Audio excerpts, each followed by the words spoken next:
Action.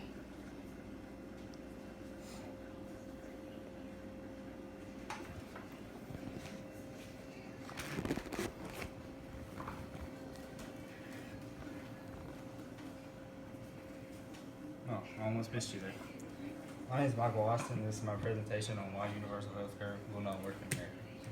As the 2020 election heats up, presidential candidates continue to look for a cure to America's healthcare issues using terms such as universal health care and Medicare for all.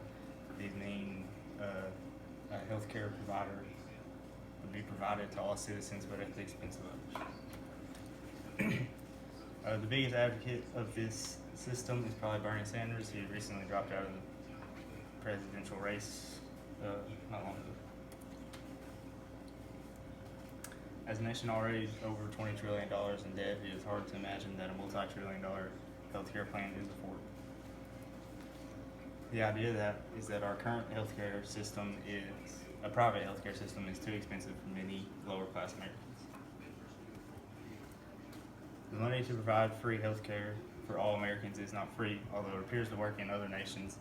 It is easily noticed that universal healthcare comes with a bigger price than just higher taxes.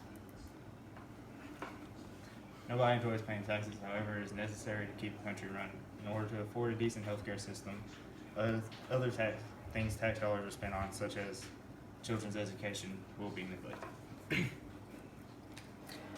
Universal healthcare is expensive. The cheapest universal healthcare system presented by Bernie Sanders is estimated to cost around $13 trillion over 10 years. The cost of the plan depends on exactly what the plan covers. The cheaper the plan, the less medical advancements and less covered by the plan. If $1.4 trillion was the average amount raised through taxes every year for those 10 years, it would leave only $1 trillion to spend on things such as education, technology, and military over the 10-year span. This is why the federal government would have to raise taxes to an unprecedented amount.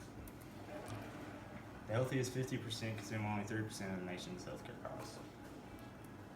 Due to the fact that doctors will be overloaded with patients, this could cause overworked and stressed doctors who look for a quick diagnostic to the symptoms of a patient rather than the current thorough process.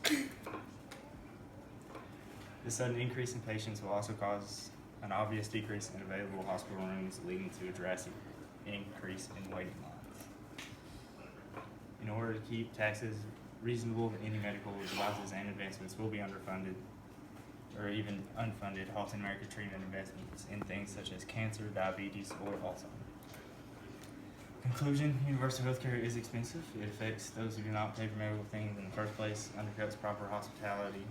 Although in model it seems like a good idea, universal healthcare will never work in America.